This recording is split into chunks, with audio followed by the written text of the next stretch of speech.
Bonjour, c'est un plaisir de vous retrouver. Comment il était votre week-end? Le mien, il était pas mal. Je suis allé voir du foot, je suis allé voir du handball. Mais aujourd'hui, notre partie invitée en plateau, ce sera complètement autre chose. On va parler d'arts martiaux, plus particulièrement de judo et de jiu-jitsu brésilien, avec deux experts, deux ceintures noires. Et en attendant, installez-vous là, bougez pas, on revient tout de suite. Fais voir ta région spéciale sport le 27 janvier, c'est parti!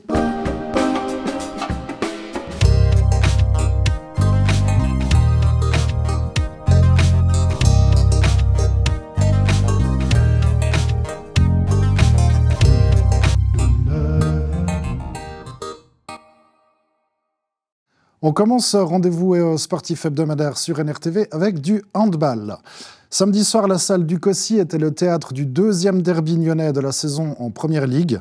La SG Nyon recevait le NHB La Côte, un match bouillant disputé devant un public forcément chauffé à blanc. Et ce sont justement les maillots clairs, ceux des visiteurs, qui ont tiré leur épingle du jeu. Le NHB La Côte a démarré plus fort et rapidement creusé un écart. 6 buts à la mi-temps, puis 8 après quelques minutes en deuxième période. Mais la SG Nyon, troisième du classement au coup d'envoi, s'est rebiffée et a trouvé le moyen de remonter le nez au promu. En vain, finalement. Malgré plusieurs balles pour égaliser dans les 2 dernières minutes, la SG enregistre une défaite qui pourrait peser sur ses ambitions de play-off et de promotion en Ligue nationale B. Car ce sont bien les visiteurs du NHB, battus de 2 buts lors du premier derby, qui se sont imposés sur la même marge, 32-30, grâce à la superbe prestation du gardien Oussama Medahi, mais aussi à une plus grande agressivité et à leur capacité à tenir bon défensivement en toute fin de match. Ce deuxième succès en 2025 entretient les espoirs de maintien du NHB La Côte. Je vous propose de découvrir la réaction du coach vainqueur Imad Yacoubi, forcément satisfait au coup de sifflet final. On a tenu promesse, malgré les contraintes qu'on a eues. 4 joueurs malades, vraiment donc sur la semaine, et on a 3 qui ont déclaré forfait aujourd'hui entre 10h et 14h. Il fallait faire avec. La preuve que j'ai dû convoquer des joueurs de la H4, de la deuxième équipe, pour qu'ils soient avec nous sur des rotations sur le banc. Je pense qu'aujourd'hui, on a fait le taf. Il y avait de l'envie, il y avait de la détermination. On l'a démontré sur le match de la semaine passée contre Moulines. C'est une bonne équipe. On perdait, on s'est battu, on marque les 2 derniers buts, on gagne de 1 but. Aujourd'hui, la même chose, ils reviennent dans le match sur la fin. C'est normal, ils ont une bonne équipe, ils ont beaucoup de joueurs qui ont évolué à un très bon niveau. Il fallait qu'on arrive à les maintenir en échec, c'était ça le plan. Sur le plan de jeu, c'était bien respecté. On ne s'attendait pas qu'ils défendent de cette manière. Donc ça nous a donné le temps de s'adapter, mais après on a trouvé les solutions. Les gars, ils étaient motivés d'aller décrocher une victoire. C'est surtout pour le maintien déjà. Et la deuxième des choses, c'est aussi parce que c'est un derby nyonnais. Il fallait qu'on arrive aussi à gagner aujourd'hui. Aujourd'hui, vraiment, on a bien défendu. C'était Oussama derrière, aussi dans les buts. Il était monstrueux. Les gars, ils se sont battus. Il fallait qu'on arrive à rester serein, concentré jusqu'au bout. Ce qu'on a fait, d'accord. Et on a pu gagner aujourd'hui. On offre cette victoire à notre public. Et ça nous fait du bien à la tête, d'accord? À noter qu'il reste 9 rondes à disputer dans ce championnat de Première Ligue. Tout est encore ouvert et on souhaite le meilleur à nos clubs nyonnais pour la suite de l'exercice. On passe maintenant de la salle multisport au tatami. Nos 2 invités du jour ont en commun d'être ceinture noire, chacun dans son art martial. Le premier respire le judo, le second transpire le jiu-jitsu brésilien. Mais vous allez le voir, la couleur de leur ceinture n'est pas leur seule similitude. Leurs disciplines ont beaucoup en commun. On en parle avec Mathieu Greuel et David Rivera. Bonjour Mathieu. Bonjour. Merci. Merci. Bonjour David. Bonjour. Merci d'être venu. Je vous en prie, asseyez-vous. D'abord, Mathieu, est-ce que je prononce bien votre nom? Oui, c'est juste. Parfait, ça fait toujours peur. Je vous remercie d'être venus. Tous les deux, vous êtes des combattants, chacun dans votre discipline. Vous avez une longue pratique, chacun dans votre discipline, mais je crois que l'un connaît mieux le sport de l'autre que l'inverse. On va en parler tout à l'heure. C'est un plaisir de vous accueillir, donc merci d'être là. Merci à vous. Si vous voulez bien, on commence par votre actualité. Mathieu, Vous êtes l'entraîneur du judo Team Nyon. Beaucoup de vos protégés étaient engagés il y a une semaine au tournoi de Morges, le grand rendez-vous judo dans notre région.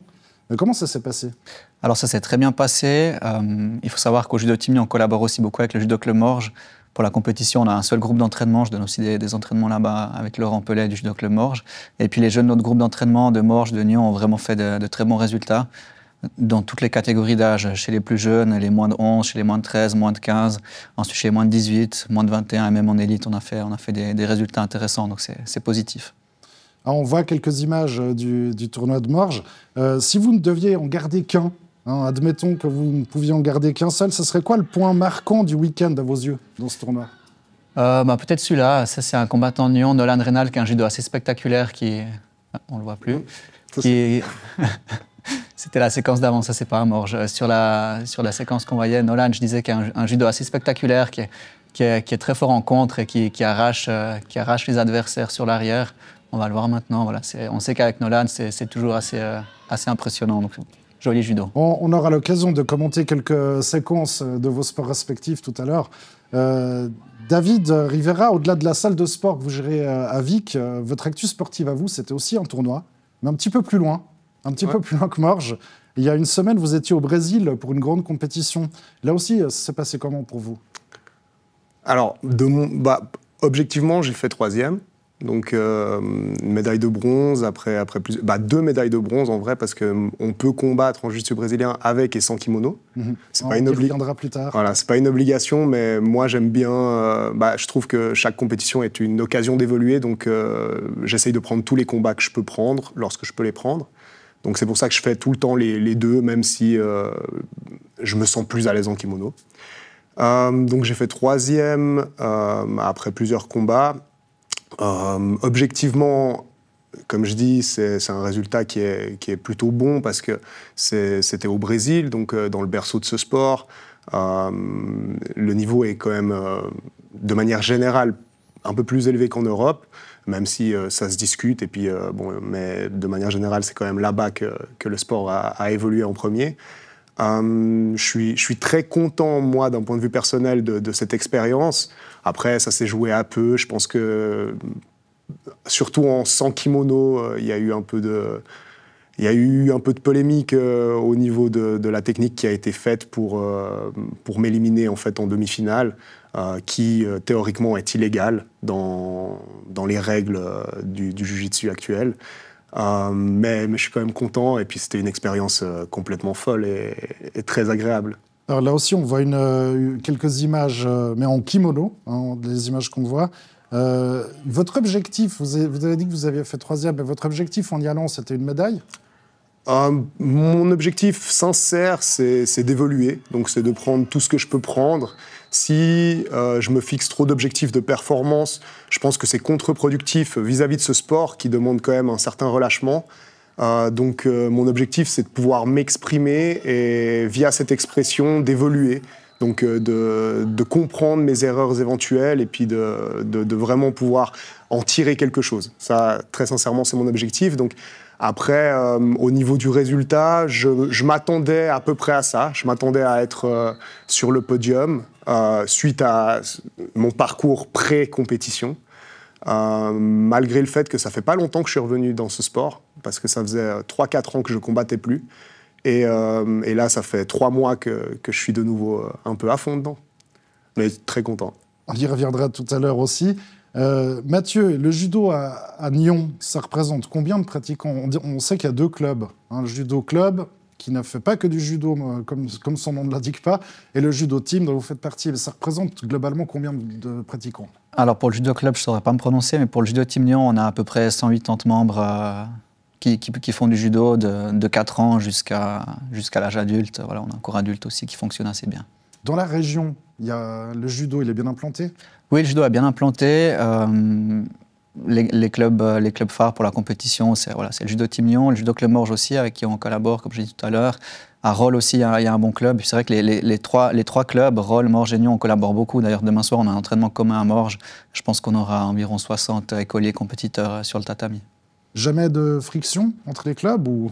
Non. Alors les responsables de club, que ce soit Laurent Pellet-sur-Morge ou Christian Flip-sur-Roll ou moi-même Agnon, on a la même vision et puis c'est vrai qu'on travaille main dans la main et ça fonctionne très bien.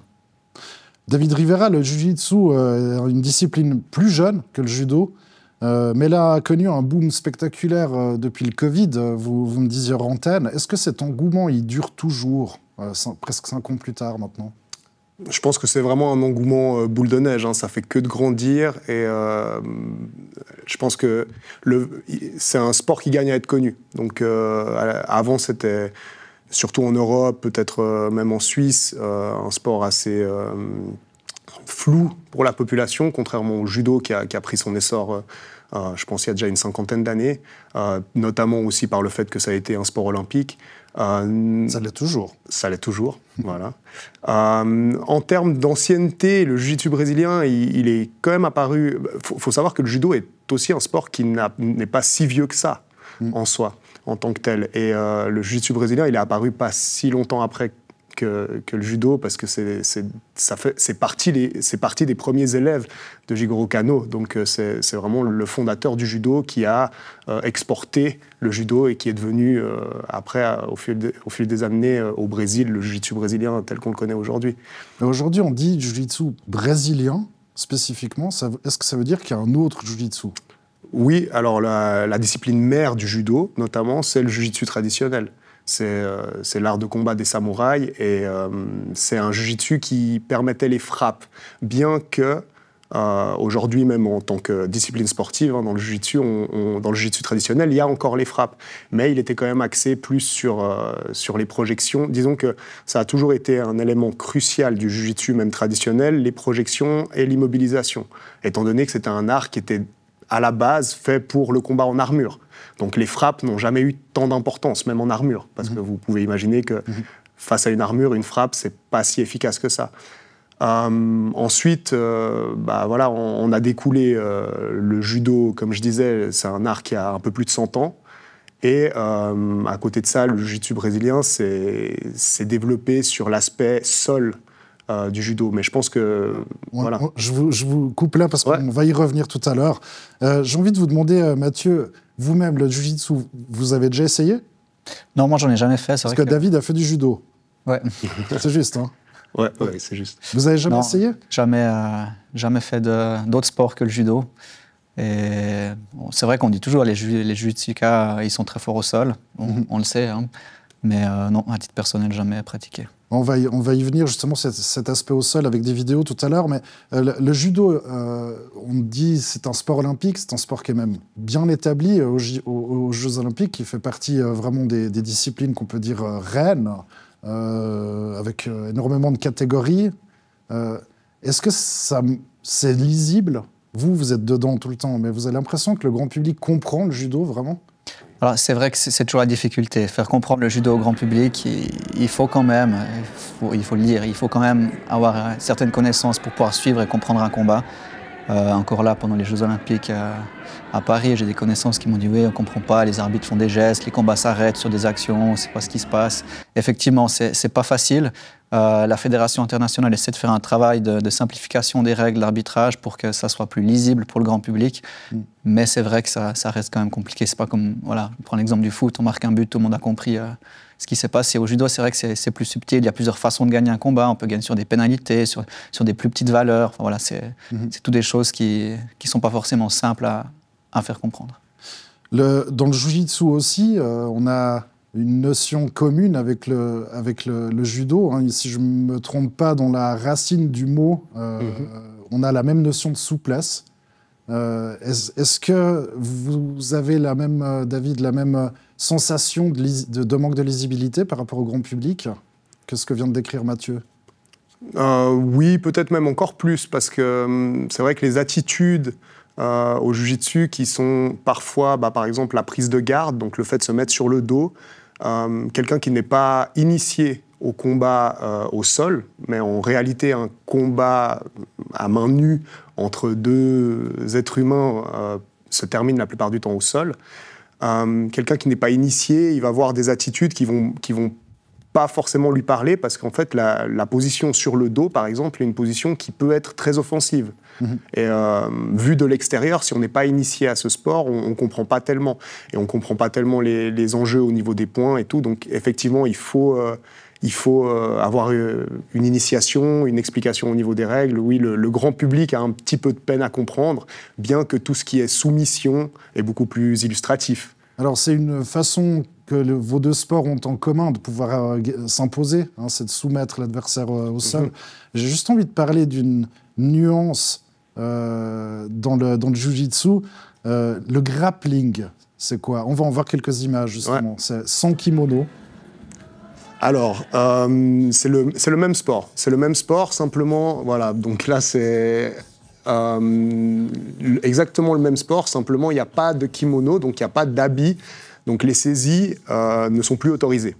Donc il faut lutter avec des saisies qui sont plus glissantes, c'est-à-dire on le voit là, on essaye de chercher les bras, l'arrière des bras, les aisselles, l'arrière des jambes, pour pouvoir, comme ici, saisir l'adversaire et soit le faire tomber, soit le contrôler, soit même le soumettre.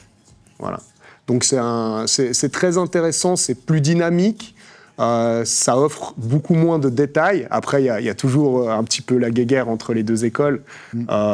Ceux qui préfèrent le kimono, ceux qui préfèrent sans kimono. Pour des débutants, je pense que c'est peut-être plus parlant des fois sans kimono au début. Mais le kimono offre beaucoup plus de contrôle, beaucoup plus de détails. Voilà. Mathieu, le kimono, c'est obligatoire au judo? Ah oui, bien sûr. Ouais. Sans kimono, ça n'existe pas. Non, c'est pas de variante. Non.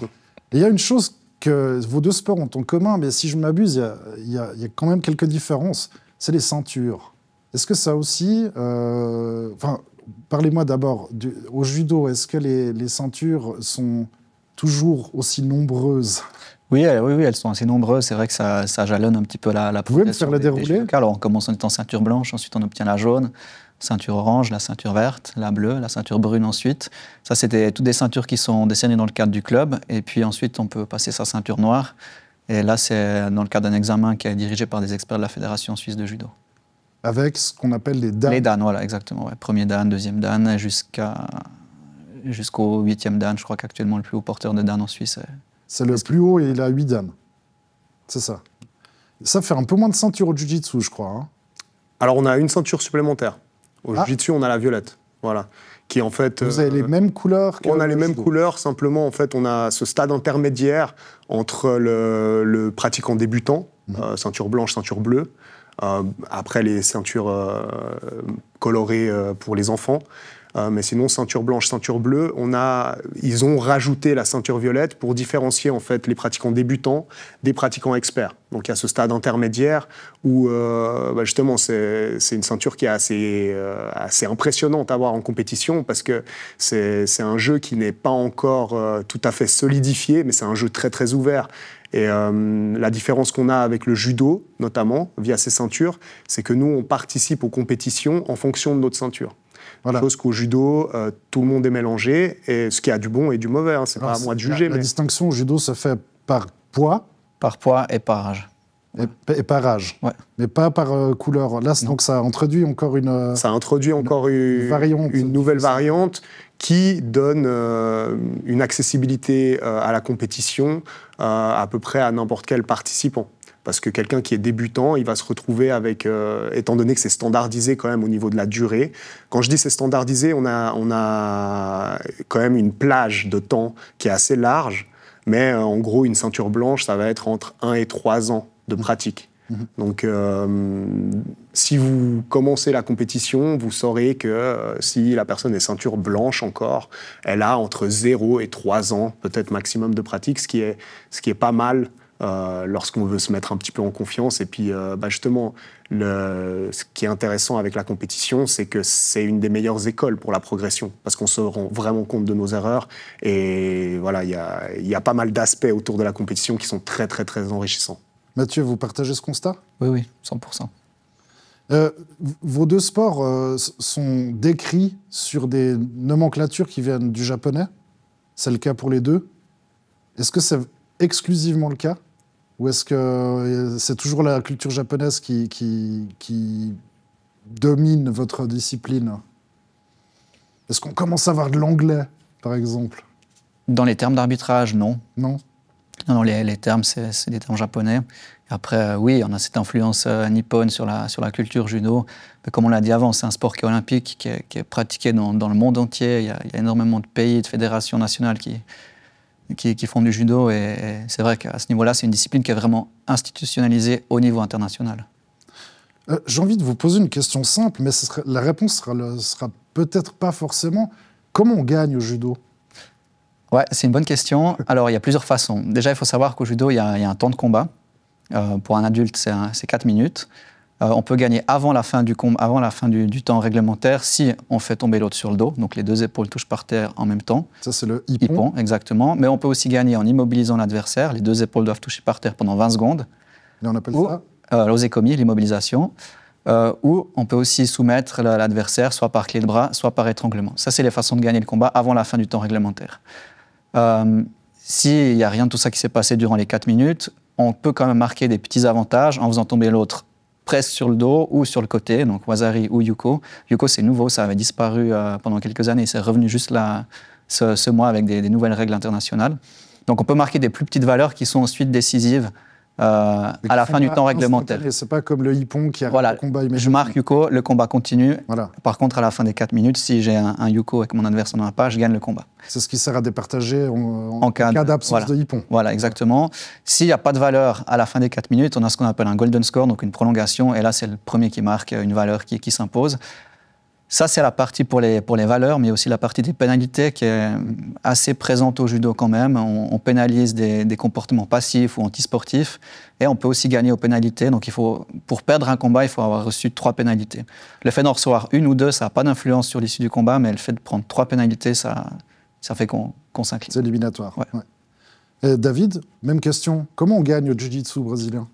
En fait, nous, on n'a pas les hippons et on n'a pas les immobilisations qui sont déterminantes pour la victoire. Elles existent, mais elles ne sont pas déterminantes. Donc nous, c'est vraiment la soumission. Ça, c'est une des façons de gagner le combat. Et après, on a aussi, comme au judo, les pénalités au niveau du manque d'agressivité de certaines techniques. Donc esquiver le combat, c'est répréhensible dans vos deux sports. C'est répréhensible et puis ça peut valoir la défaite, voire même l'élimination si c'est reproduit pendant le même combat. Et ensuite, nous, on a un système de points. Le système de points, il est dépendant des actions et des positions. Donc nous, on a des positions qui valent des points.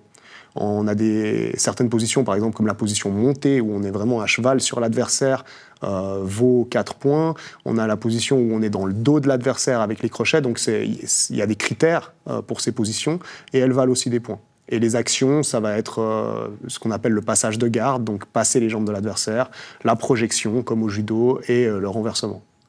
Alors, il y a quelque chose qui est en commun dans vos deux sports, c'est au sol. Hein, c'est peut-être moins présent au judo, où il y a une partie debout qui est peut-être un peu plus importante en termes de temps dans un combat, vous me direz si je me trompe. Mais le sol est extrêmement important dans vos deux sports. On va voir une image d'une séquence de judo avec une partie au sol. Et je vous demanderai de m'expliquer ce qui se passe là, Mathieu. Alors là, on a notre combattant, c'était un tournoi en Slovénie, qui fait tomber son adversaire sur le côté, qui marque Wasari, donc un assez grand avantage, et qui enchaîne directement en immobilisant l'adversaire. Là, il reste dessus, comme il a déjà marqué Wasari, donc il lui faut encore 10 secondes pour gagner le combat. C'est ce qu'il fait, donc là, on va vraiment le contre. L'impact sur le côté, Wasari, avantage, et puis tout de suite, il enchaîne au sol en immobilisant l'adversaire. Et là, il n'arrive pas à se dégager. Là, une fois qu'on est bien installé, c'est fini. On va voir une autre image, cette fois de Jiu-Jitsu. C'est aussi un jeu au sol. Et je vais vous demander à David de commenter cette séquence qui est assez longue. On vous voit vous-même avec un autre combattant. Vous êtes un peu empêtré là, non ? Alors complètement, mais il faut savoir que ce combattant-là, j'essaye de redorer mon blason, ce combattant-là, c'est le Usain Bolt du Jiu-Jitsu, c'est le Michael Phelps du Jiu-Jitsu, c'est le phénomène en fait, c'est Mika Galvão. Il a absolument tout gagné, il a 21 ans, à 18 ans, il avait déjà tout gagné avec et sans kimono. Donc c'est le phénomène mondial du Jiu-Jitsu, et j'ai eu la chance d'intégrer son club là pendant 10 jours au Brésil. Et là, vous l'avez roté, hein ? Ah là, j'ai fait face à une domination que je n'avais jamais connue. Après, bien sûr que ça arrive de se faire dominer parfois par des oppositions de style, parfois simplement par des combattants meilleurs. Mais là, j'avais l'impression que dans toutes les aires, j'avais pas d'option de maîtrise en fait sur lui. Là, il vous empêche, il vole par-dessus. Il a une lecture du jeu, une force, une vitesse. Voilà, je pense que sur tous les plans, il a plus d'étoiles si on reprend les jeux vidéo et puis qu'on voit force, endurance, vitesse. Là, il est au maximum. Il est au maximum partout. Voilà. Mais c'est une superbe école. C'est très douloureux sur le moment. C'est difficile physiquement. On subit, mais par contre, on apprend de manière très très accélérée quand on combat avec quelqu'un comme ça. Mathieu, vous vous occupez beaucoup de jeunes. On a vu, vous avez eu des excellents résultats globaux au tournoi de Morges. La transmission dans votre discipline, le judo, je vous poserai la même question après, David, je vous demanderai de réagir, parce que c'est quelque chose d'assez important. Il y a quand même un protocole qui est assez clair dans vos disciplines. Il y a aussi une codification du respect de l'autre qui est importante. Est-ce que ça favorise la transmission avec des jeunes ? Je dirais que ça, effectivement, il y a un code moral au judo avec certaines valeurs très importantes, comme le respect, et ça favorise clairement la transmission des savoirs. Oui. Il y a de bonnes valeurs. Il y a un cadre tout à fait favorable à cette transmission des connaissances. Ouais. L'ancien judoka et actuel combattant de jiu-jitsu, il pense pareil ? Alors, oui, après, justement, je pense que dans les différences, c'est vrai que le judo est quand même plus codifié. Ça, c'est quelque chose que voilà, je dois admettre. Et aussi, vis-à-vis du nom, avant, vous avez parlé des différences dans le nom. Et moi, je trouve que c'est très, très important, en fait, de comprendre ça lorsqu'on est pratiquant. C'est que le judo, c'est la voie de la souplesse. Et nous, on est l'art de la souplesse, le jiu-jitsu. Donc, l'art de l'adaptabilité. Et en fait, en tant qu'art, c'est beaucoup plus ramifié. Les possibilités sont beaucoup plus larges, alors qu'en tant que voix, c'est beaucoup plus défini. Et ça a du bon comme du mauvais des deux côtés. Et dans on va dire la souplesse de notre art, nous, on a un petit peu plus justement de différence dans l'enseignement. Et c'est ce que je constate aussi en voyageant, parce que j'ai pas fait que du jiu-jitsu au Brésil et en Suisse, j'ai aussi fait du jiu-jitsu dans plein d'autres pays. Ce que je constate, c'est que il y a des similitudes, mais il y a aussi des différences fondamentales dans les façons d'enseigner des différents clubs de jiu-jitsu qui sont peut-être moins marquantes dans le cadre du judo. Dans votre cas, que vous alliez au Portugal, en Italie, en Suisse, au Japon, vous êtes comme à la maison à chaque fois, ou il y a quand même des différences ? Après ça dépend de la façon d'enseigner de chaque personne, mais de manière générale, oui, le but, ça sera toujours le même, c'est mettre l'autre sur le dos. Ouais. Donc c'est une bonne façon de le dire. On peut voyager partout, ça sera toujours la même chose. D'accord. Oui, c'est comme au foot, finalement, il faut mettre le ballon dans le but. Exactement. Non, mais la façon d'y arriver n'est pas forcément la même. On s'approche du terme de cette émission, messieurs. J'ai encore envie de vous demander une chose à chacun. Quels seront vos prochains rendez-vous marqués d'une pierre blanche en 2025 ? Alors, il y en a beaucoup. On a des grandes échéances avec les Jeux, notamment des manches de Coupe d'Europe. Dans 2 semaines à Gênes, à la première. On a les championnats suisses qui sont toujours un moment important en fin d'année. Et puis, tout au long de l'année, on a des compétitions nationales et internationales. Là, le week-end prochain, enfin ce samedi et ce dimanche, on sera à Unzingen pour un tournoi national. Et David, vous avez une échéance importante en 2025 aussi ? Moi, je suis pas un bon exemple à suivre en tant que sportif très assidu, parce que je suis beaucoup dans l'improvisation. J'aime bien y aller au fil des envies et au fil de ce qui se présente, et je m'impose très peu au jour d'aujourd'hui. J'ai bientôt 40 ans, donc forcément, j'ai plus les mêmes objectifs de compétition. Donc, je vais un peu en fonction de mes élèves aussi. Mais je pense qu'en mai, je vais participer à l'Open européen des Masters, donc des gens qui ont plus de 30 ans en jiu-jitsu brésilien. Ils sont sympas, ils appellent pas ça senior. Non, Master, c'est plus classe. Le judo, c'est comme ça aussi. Le judo, c'est aussi Master. Ouais. Alors, je vous remercie beaucoup, c'était sympa et très instructif. Tout le meilleur, donc on suivra Merci. votre actualité dans cette année 2025. Merci. Merci beaucoup. Merci à vous. Et on a parlé handball, on a parlé de 2 arts martiaux, mais c'est l'heure maintenant de parler d'autres sports avec notre rendez-vous hebdomadaire des résultats sportifs. Jeux 7 et match, c'est parti.